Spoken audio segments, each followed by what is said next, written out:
श्री दुर्गाए नमः। साथियों, आपका स्वागत है हमारे चैनल व्रत कथाएं में। आज हम बात करेंगे नवरात्रों के बारे में। नवरात्रि कब से कब तक है, दिन व तारीख, संपूर्ण पूजा विधि, कलश स्थापना विधि, माता रानी का श्रृंगार, घट स्थापना का शुभ मुहूर्त के बारे में। और यह भी जानेंगे नवरात्रों के दिनों में हमें क्या करना चाहिए और क्या नहीं करना चाहिए। साथियों, अगर आप हमारे चैनल पर नए हैं, इसी प्रकार की सही जानकारी के लिए हमारे चैनल को सब्सक्राइब कर लें और बेल आइकन नोटिफिकेशन ऑन कर लें, जिससे हमारी आने वाली सभी वीडियो आप तक सबसे पहले पहुंचे। तो चलिए वीडियो शुरू करते हैं।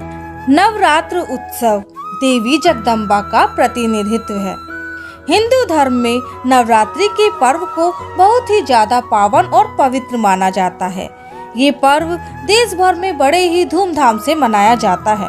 नवरात्रों के दिनों में माता रानी के भक्त व्रत रखते हैं और विधि पूर्वक उनकी पूजा करते हैं। इसके अलावा नवरात्रि के पावन दिन शुभ कार्यों के लिए बेहद ही खास माने जाते हैं। इन दिनों में बिना कोई मुहूर्त देखे कई शुभ कार्य होते हैं। नवरात्रि के दिनों में 9 दिन तक माँ दुर्गा के 9 स्वरूपों की पूजा की जाती है। नवरात्रों के दिनों में माता रानी के जगराते, घरों में कीर्तन, डांडिया श्रद्धालु बड़े ही भक्ति भाव से करते हैं और माता रानी को ध्याते हैं। और साथ ही लोग अपने घरों में कलश की स्थापना करते हैं और 9 दिन तक अखंड ज्योति भी जलाते हैं। नवरात्र पर्व माँ दुर्गा की आराधना, भक्ति और परमात्मा की शक्ति की पूजा का सबसे शुभ और अनोखा अवधि माना जाता है। नवरात्रों के दिनों में देवी के शक्ति पीठ और सिद्ध पीठों पर श्रद्धालुओं की भारी भीड़ लगी रहती है। माता के सभी शक्ति पीठों का महत्व अलग अलग है, लेकिन माता का स्वरूप एक ही है। कहीं पर जम्मू कटरा के पास वैष्णो देवी बन जाती है तो कहीं पर चामुंडा रूप में पूजी जाती है। बिलासपुर हिमाचल प्रदेश में नैना देवी नाम से माता के मेले लगते हैं, तो वहीं सहारनपुर में शाकुंभरी देवी के नाम से माता का भारी मेला लगता है।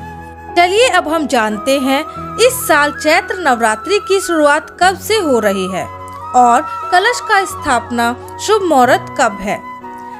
अब हम जानेंगे माता रानी की पूजन सामग्री के बारे में।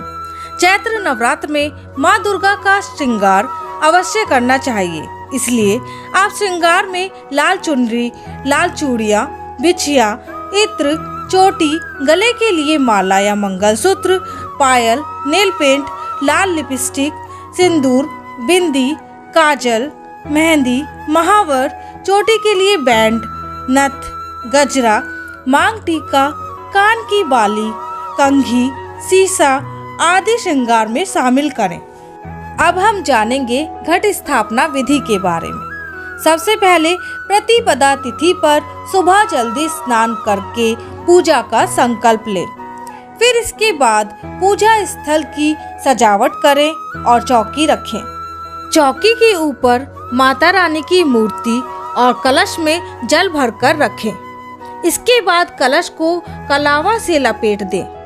फिर कलश के ऊपर आम या अशोक के पत्ते रखें। इसके बाद नारियल को लाल कपड़े से या लाल चुनरी से लपेटकर कलश के ऊपर रखें। इसके बाद धूप दीप जलाकर माँ दुर्गा का आवाहन करें और शास्त्रों में माँ दुर्गा के पूजा उपासना की बताई गई विधि से पूजा प्रारंभ करें। अब हम जानेंगे नवरात्रों में हमें क्या करना चाहिए और क्या नहीं। 9 दिन तक सुबह जल्दी उठकर स्नान करें और घर मंदिर की अच्छे से साफ सफाई करें। 9 दिन तक उपवास करें। अगर सारे दिन का उपवास ना कर सके तो एक समय भोजन करें और माता रानी के सामने अखंड ज्योति जलाएं और उनकी पूजा करें। माँ दुर्गा की आरती के बाद उनको भोग लगाएं। लाल रंग के कपड़े पर देवी दुर्गा की तस्वीर रखें। इसे लाल चुनरी से सजाएं। माँ दुर्गा की मूर्ति के सामने अखंड ज्योत जलाएं। कलश में गंगा जल भरकर उसमें कुछ आम के पत्ते डाल दें। कलश के ऊपर नारियल को लाल कपड़े से लपेटकर मोली से बांधकर रखें और माता रानी के इस मंत्र का उच्चारण करें। ओम जयंती मंगला काली भद्रकाली कपालिनी दुर्गा क्षमा शिवा धात्री स्वाहा स्वाधा नमोस्तुते। अब हम जानेंगे नवरात्रों के दिनों में हमें क्या नहीं करना चाहिए। नवरात्रि में बाल, नाखून, दाढ़ी नहीं काटनी चाहिए। नवरात्रों में 9 दिन तक चमड़े की चीजों का इस्तेमाल ना करें। कोशिश करें नवरात्रों में जमीन पर ही सोए। साफ सुथरे और धुले हुए वस्त्र पहने। नवरात्रों में दिन में सोना निषेध होता है, इसलिए दिन में नहीं सोना चाहिए। इस व्रत में उपवास या फलाहार आदि का कोई विशेष नियम नहीं है। प्रातः उठकर स्नान आदि करके मंदिर में जाकर या घर पर ही नवरात्रों में दुर्गा जी का ध्यान करके व्रत रखना चाहिए। कथा पढ़नी चाहिए। कन्याओं के लिए यह व्रत विशेषकर फलदायी होता है। श्री जगदम्बा की कृपा से सब विघ्न दूर होते हैं। कथा के अंत में बारंबार दुर्गा माता तेरी सदा ही जय का उच्चारण करें। आइए अब जानते हैं कथा के बारे में। बृहस्पति जी बोले, हे ब्रह्मा जी, आप अत्यंत बुद्धिमान, सर्वशास्त्र और चारों वेदों को जानने वालों में श्रेष्ठ हो। हे प्रभु, कृपा कर मेरा वचन सुनो। चैत्र, आश्विन, माघ और आषाढ़ के शुक्ल पक्ष में नवरात्र का व्रत और उत्सव क्यों किया जाता है? हे भगवान, इस व्रत का क्या फल है और किस प्रकार करना उचित है, और पहले इस व्रत को किसने किया है, सो विस्तार से कहो। बृहस्पति जी का ऐसा वचन सुनकर ब्रह्मा जी कहने लगे कि हे बृहस्पति, प्राणियों का हित करने की इच्छा से तुमने बहुत ही अच्छा प्रश्न किया है। जो मनुष्य मनोरथ पूर्ण करने वाली दुर्गा, महादेव, सूर्य और नारायण का ध्यान करते हैं, वे मनुष्य धन्य हैं। यह नवरात्र का व्रत संपूर्ण कामनाओं को पूर्ण करने वाला है। इसके करने से पुत्र चाहने वाले को पुत्र, धन चाहने वाले को धन, विद्या चाहने वाले को विद्या और सुख चाहने वाले को सुख मिल सकता है। मनुष्य की समस्त विपत्तियां दूर हो जाती हैं और उसके घर में संपूर्ण संपत्तियां आकर उपस्थित हो जाती हैं। बांध्य और काक बांध्य के इस व्रत के करने से पुत्र पैदा हो जाता है। समस्त पापों को दूर करने वाले इस व्रत के करने से ऐसा कौन सा मनोरथ है जो सिद्ध नहीं हो सकता। जो प्राणी इस आलभ्य मनुष्य देह को पाकर भी नवरात्र का व्रत नहीं करता, वह माता पिता से हीन हो जाता है, अर्थात उसके माता पिता मर जाते हैं और अनेक दुखों को भोगता है।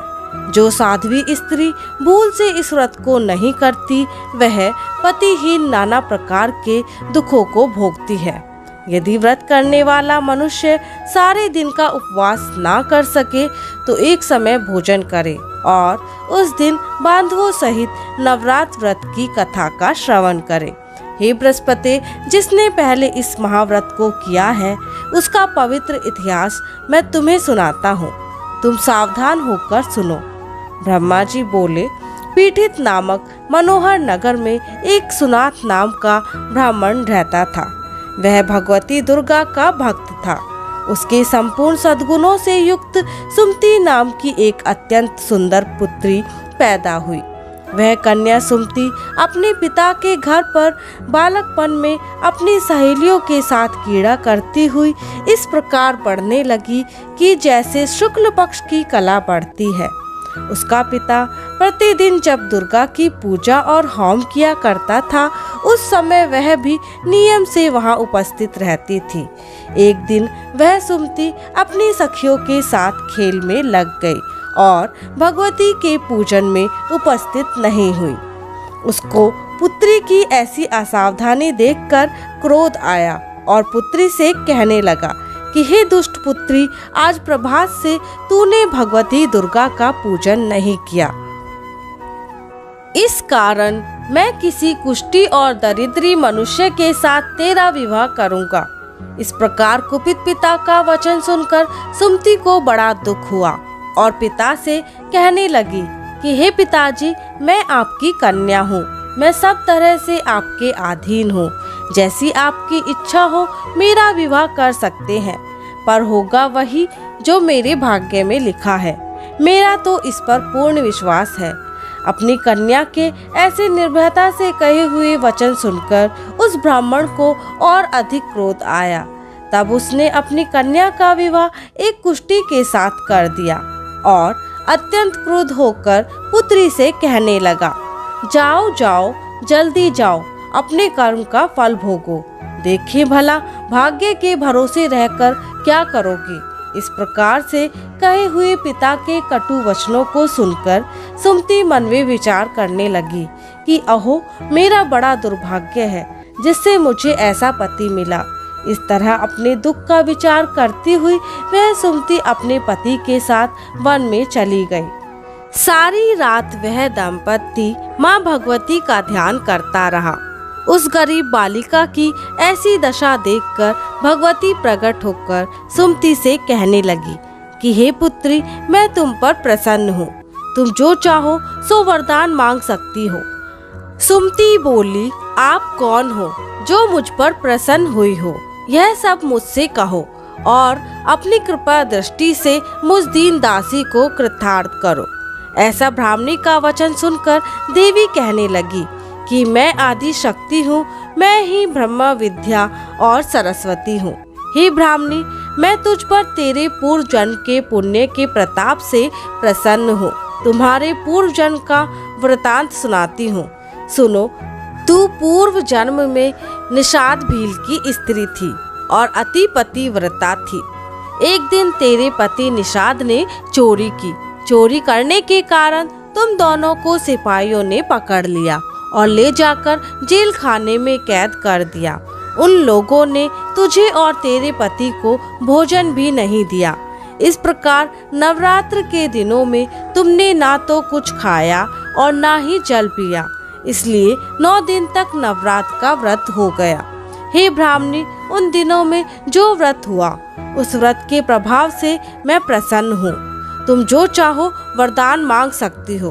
मैं तुम्हें मनवांचित फल दे रही हूँ। तुम्हारी जो इच्छा हो सो मांगो। इस प्रकार दुर्गा के कहे हुए वचनों को सुनकर ब्राह्मणी बोली कि अगर आप मुझ पर प्रसन्न हैं तो हे दुर्गे, मैं आपको प्रणाम करती हूँ। कृपा कर मेरे पति के कोढ़ को दूर करो। देवी कहने लगी कि उन दिनों में जो तुमने व्रत किया उस व्रत के एक दिन का पुण्य अपने पति का कोढ़ दूर करने के लिए अर्पण करो। मेरे प्रभाव से तेरा पति कोढ़ से रहित और सोने के समान शरीर वाला हो जाएगा। ब्रह्मा जी बोले कि इस प्रकार देवी के वचन सुनकर वह ब्राह्मणी बहुत प्रसन्न हुई और पति को निरोग करने की इच्छा से ठीक है ऐसे बोली। तब उसके पति का शरीर भगवती दुर्गा की कृपा से कुष्ठहीन होकर अति कांति युक्त हो गया। वह ब्राह्मणी पति की मनोहर देह को देखकर देवी को अति पराक्रम वाली समझकर स्तुति करने लगी कि हे दुर्गे, आप दुर्गति को दूर करने वाली, तीनों जगत का संताप हरने वाली, समस्त दुखों को दूर करने वाली, रोगी मनुष्य को निरोग करने वाली, प्रसन्न होकर मनवांचित वस्तु देने वाली और दुष्ट मनुष्य का नाश करने वाली हो। तुम ही सारे जगत की माता और पिता हो। हे अम्बे, मुझ अपराध रहित अबला को मेरे पिता ने कुष्ठी मनुष्य के साथ विवाह कर मुझे घर से निकाल दिया। उनकी निकाली हुई मैं पृथ्वी पर घूमने लगी। आपने ही मेरा इस आपत्ति रूपी समुद्र से उद्धार किया है। हे देवी, मैं आपको प्रणाम करती हूँ।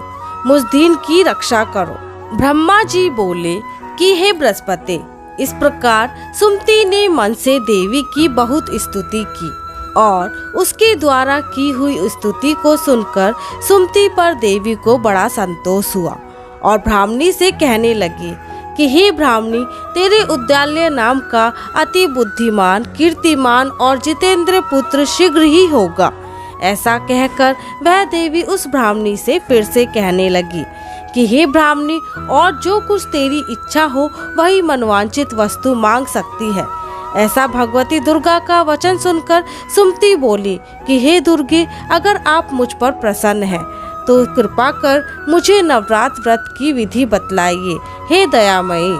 माँ दुर्गा कहने लगी कि हे ब्राह्मणी, मैं संपूर्ण पापों को दूर करने वाली नवरात्र व्रत की विधि तुमको बतलाती हूँ, जिसको करने से समस्त पापों को छूटकर मोक्ष की प्राप्ति होती है। आश्विन मास में शुक्ल पक्ष की प्रतिपदा से लेकर 9 दिन तक विधि पूर्वक व्रत करें। यदि दिन भर का व्रत ना कर सके तो एक समय भोजन करें। पढ़े लिखे ब्राह्मणों से पूछकर घट स्थापना करें और वाटिका बनाकर उसको प्रतिदिन जल से सींचे। महाकाली, महालक्ष्मी और महासरस्वती की मूर्तियां बनाकर उनको नित्य विधि सहित पूजा करें और पुष्पों से विधि पूर्वक अर्घ्य दे। बिजोरा के फूल के द्वारा अर्घ्य देने से रूप की प्राप्ति होती है और जायफल से कीर्ति तथा दाख से कार्य की सिद्धि होती है।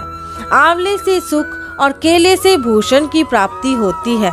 इस प्रकार फलों से अर्घ्य देकर यथाविधि हवन करें। खांड, घी, गेहूं, शहद, जौ, तिल, बिम, नारियल, दाख और कदम, इनसे हवन करें। गेहूं से होम करने से लक्ष्मी की प्राप्ति होती है। खीर तथा चंपा के पुष्पों से धन और पत्तों से तेज एवं सुख की प्राप्ति होती है। आंवले से कीर्ति और केले से पुत्र होए। कमल से राज सम्मान और दाखों से सुख संपत्ति की प्राप्ति होती है। खांड, घी, नारियल, शहद, जौ और तिल, इनसे तथा फलों से होम करने से मनवांचित वस्तु की प्राप्ति होती है। इस नवरात्र का व्रत करने से अश्वमेघ यज्ञ का फल मिलता है। हे ब्राह्मणी, इस संपूर्ण कामनाओं को पूर्ण करने वाले उत्तम व्रत को तीर्थ, मंदिर अथवा घर में ही विधि के अनुसार करें। ब्रह्मा जी बोले, हे बृहस्पति, इस प्रकार ब्राह्मणी को व्रत की विधि और फल बतलाकर देवी अंतर ध्यान हो गई। जो पुरुष या स्त्री इस व्रत को भक्ति पूर्वक करता है वह इस लोक में सुख पाकर अंत में दुर्लभ मोक्ष को प्राप्त होता है। हे बृहस्पति, यह दुर्लभ व्रत का महात्म्य मैंने तुम्हारे लिए बतलाया है। ऐसे ब्रह्मा जी के वचन सुनकर बृहस्पति जी आनंद के कारण रोमांचित हो गए और कहने लगे, हे प्रभु, आपके बिना और कौन इस महात्म्य को सुना सकता है। ऐसे बृहस्पति जी के वचन सुनकर ब्रह्मा जी बोले, हे बृहस्पति, तुमने सब प्राणियों को हित करने वाले इस अलौकिक व्रत को पूछा है, इसलिए तुम धन्य हो। यह भगवती शक्ति संपूर्ण लोकों की पालन करने वाली है। इस महादेवी के प्रभाव को कौन जान सकता है। बोलो माँ भगवती की जय। साथियों, आशा करती हूँ कि आपको हमारी वीडियो पसंद आई होगी। इसी तरह की वीडियो देखने के लिए और हमारे साथ जुड़ने के लिए हमारे चैनल को सब्सक्राइब करना ना भूलें और हमारी वीडियो को लाइक करें और ज़्यादा से ज़्यादा शेयर करें। मिलते हैं अगली वीडियो में। धन्यवाद।